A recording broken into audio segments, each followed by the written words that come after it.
My birthday dinner started with candles and fake smiles, and ended with my father raising his glass to call me a burden. They laughed. I stayed quiet. But I had a plan, years of silence written down, line by line.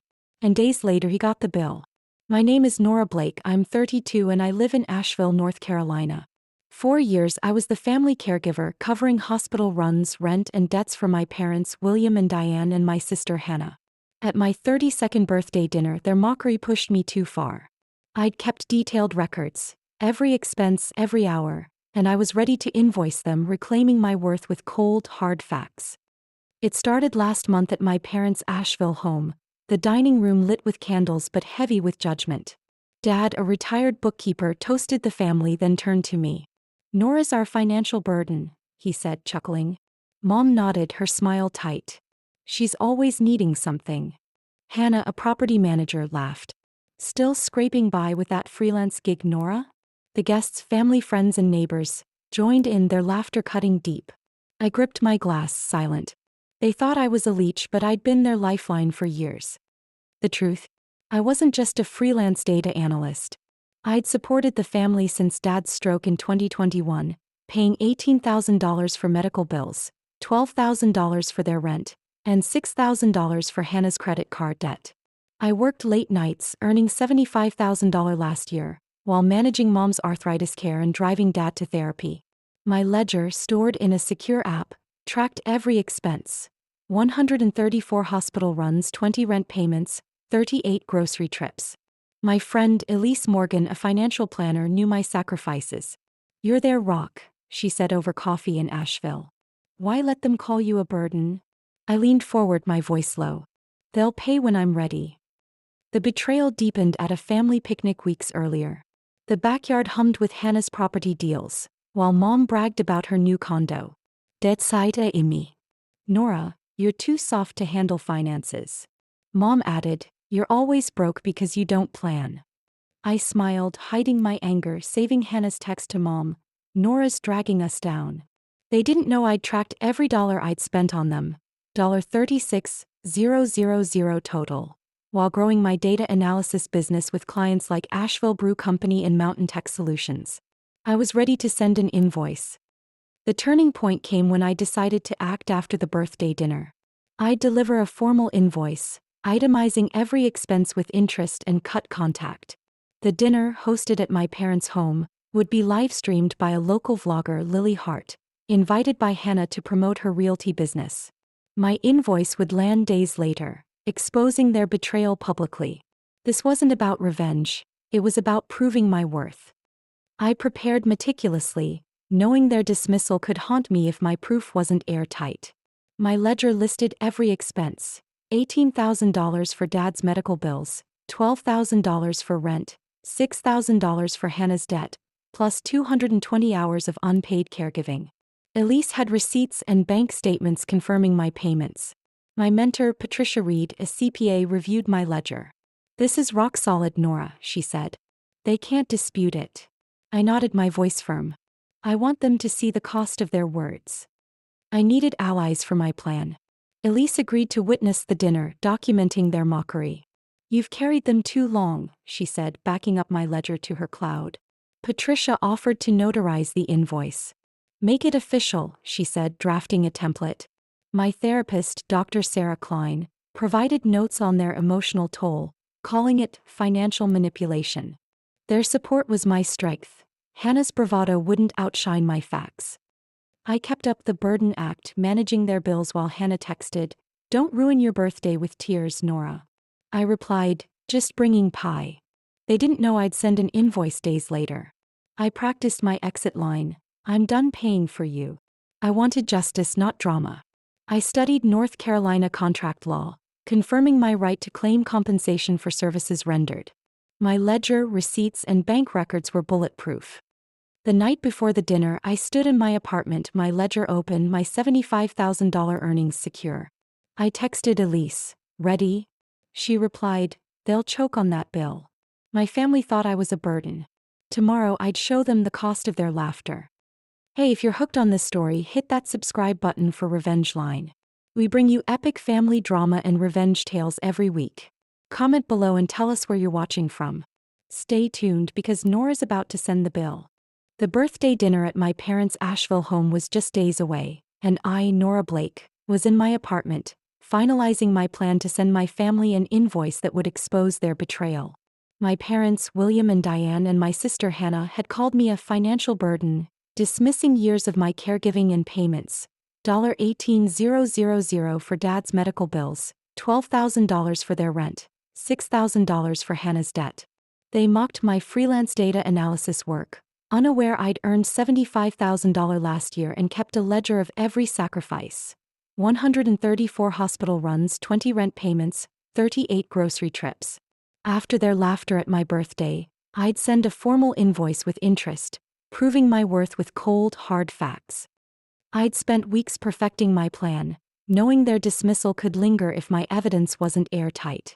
My ledger, stored in a secure app, detailed $36,000 in expenses I'd covered since Dad's stroke in 2021, plus 220 hours of unpaid caregiving. Bank statements and receipts confirmed my payments, while client contracts with Asheville Brew Company and Mountain Tech Solutions proved my income. My friend, Elise Morgan, a financial planner, had copies of my records. "You're their unsung hero," she said over coffee in Asheville. "Why let them call you a leech?" I nodded, my voice low. "They'll see the bill soon." I needed to ensure my invoice hit hard. I contacted my mentor, Patricia Reed, a CPA, to finalize the document. "I want every expense listed with 5% interest," I told her. She reviewed my ledger, nodding. "This is undeniable, Nora. They'll choke." Elise connected me with a local vlogger, Lily Hart, who'd live-streamed the dinner for Hannah's realty promotion. I sent an anonymous tip. "The burden at this dinner has a surprise coming. Watch the fallout." Lily replied, "Cameras ready. This sounds big."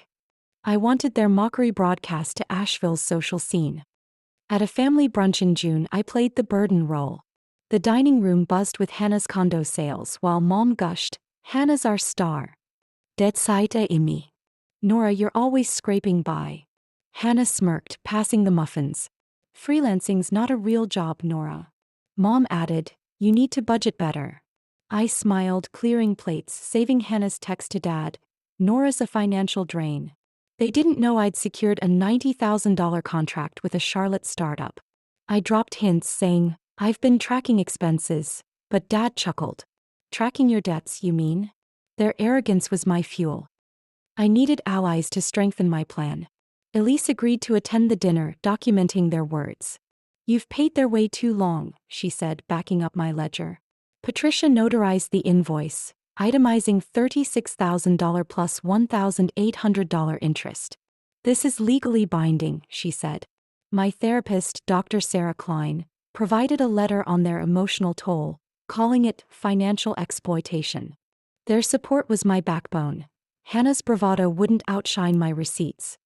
I prepared the invoice listing every expense: $18,000 for Dad's stroke treatment, $12,000 for rent, $6,000 for Hannah's debt, and 220 hours at $25 per hour for caregiving, totaling $5,500. With interest, the invoice was $43,300. I included a cover letter, calm but firm. "For years you called me a burden. These are the costs I covered. Payment due in 30 days. I practiced my dinner exit line. "I'm done paying for you." I wanted justice, not drama.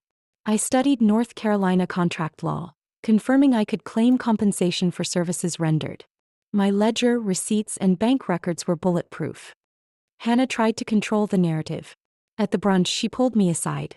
"Don't make a scene at your birthday, Nora," she said, her tone sharp. I shrugged, setting the table. "Just bringing pie, Hannah." Dad texted later, "Don't cry over money talk." I saved it, adding it to my records. Their dismissal drove me, they thought I'd stay silent. Mom called, her voice patronizing. "Focus on getting a real job, Nora." I smiled into the phone, silent. I needed the live stream to amplify their mockery. Lily Hart's feed would reach Asheville's influencers, exposing their words. I sent another tip. "The burden has a reckoning coming. Watch the dinner." Lily replied, "We're locked in." I wanted their betrayal seen by all. I also contacted my bank, verifying my $75,000 savings and payment records. Your accounts are solid, the manager said. My evidence was backed up on a USB and cloud server, ready for any challenge. I spent nights refining the invoice, reviewing every entry, its totals my proof of worth. I prepared a post-dinner email to send the invoice, addressing it to Dad, Mom, and Hannah with Elise and Patricia copied. I wanted accountability, not a fight. The dinner's guest list included Asheville's elite, perfect for my silent statement. My contracts and savings gave me confidence. The day before the dinner, Patricia called. Nora, this invoice is a masterpiece. They can't dodge it. My heart raced. She confirmed my moment. I packed my ledger, the invoice ready. I texted Elise, it's time. She replied, they'll regret underestimating you. I called Dr. Klein, confirming my resolve. Your strength is in the facts, she said. I stood in my apartment staring at my ledger. They called me a burden. Soon they'd see the cost of their words.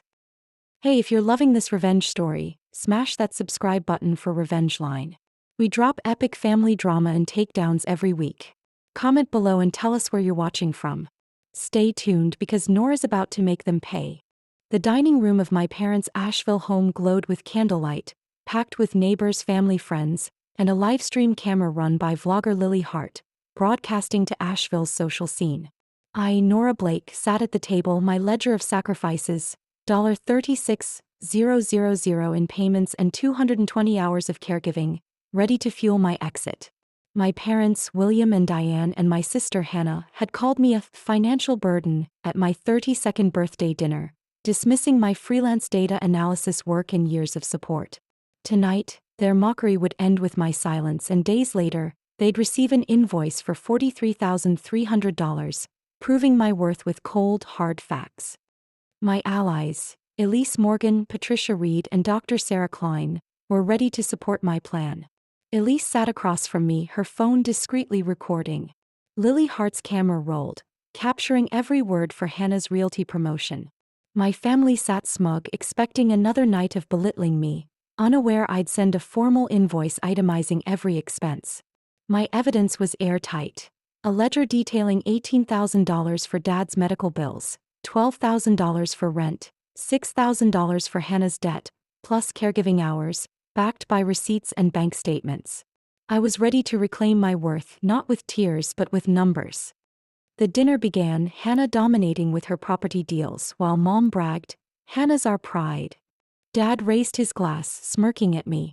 "Unlike Nora, our financial burden." Guests laughed, their eyes darting. Hannah nodded, her tone sharp. "Still freelancing, Nora? Get a real job." Mom sighed, "You're always needing help." I gripped my napkin, my ledger in my bag, Elise nodding subtly. Lily Hart's camera zoomed in, catching their smugness. I stayed silent, my plan ticking like a clock. The mockery peaked as cake was served. Hannah leaned in, smirking. "Nora, your little data job can't pay rent." A neighbor chuckled, "Freelancing's a hobby, not a career." Dad added, "She's too soft to manage money." I stood, my voice calm but cutting.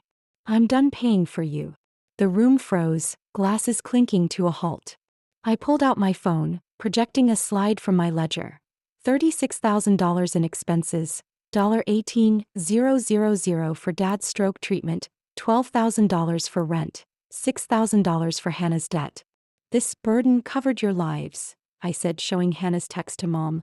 "Nora's a financial drain." The gallery gasped, cameras catching Dad's face paling. I continued, my voice echoing through the room. "I earned $75,000 last year with a $90,000 contract in Charlotte. I've paid your way for years. 134 hospital runs, 38 grocery trips." Mom stammered, "Nora, don't overreact." Hannah stood, "You're lying." I held up a bank statement. $36,000, plus 220 hours of caregiving. "The invoice is coming." Lily Hart's livestream trended as Asheville Daughters Exit Shocks Dinner. I looked at Dad, my tone steady. "You called me a burden. I call it strength." I walked to the door, leaving my gift, a pie, on the table. Dad shouted, "Nora, sit down." I turned, showing Patricia's notarized invoice preview. "Check your email Monday. Payment due in 30 days." Hannah tried to follow, her voice shaky. Nora, we didn't mean it. I shook my head. You laughed at my sacrifices. I'm done. I stepped outside, Elise joining me, her voice proud. You owned them, Nora. The livestream captured Mom's stunned face, Hannah frozen. 3 days later, I emailed the invoice. $43,300, itemizing $18,000 for medical bills, $12,000 for rent, $6,000 for Hannah's debt, $5,500 for caregiving, plus $1,800 interest. The cover letter read, You called me a burden. These are the costs I covered. Pay within 30 days. I copied Elise and Patricia, sending it via certified mail. Dad replied, Nora, this is absurd. Hannah texted, How could you? Mom called, her voice trembling. We're family. I didn't respond, they'd mocked me for years. Lily Hart's video went viral with comments praising my stand. She shut them down. Asheville News ran a story, Daughter's invoice stuns family. My Charlotte contract started and I landed 2 more clients, adding $110,000 to my income. Elise spread my ledger story, calling me Asheville's unsung hero. Dr. Klein sent a note, Your facts were power. I blocked my family's numbers, their laughter a fading echo. I stood in my new apartment, my ledger open, Asheville's mountains glowing. They called me a burden. My invoice proved them wrong. Hey, if you loved this epic takedown, smash that subscribe button for Revenge Line. We drop the best family drama and revenge stories every week. Comment below and tell us where you're watching from. Thanks for joining us.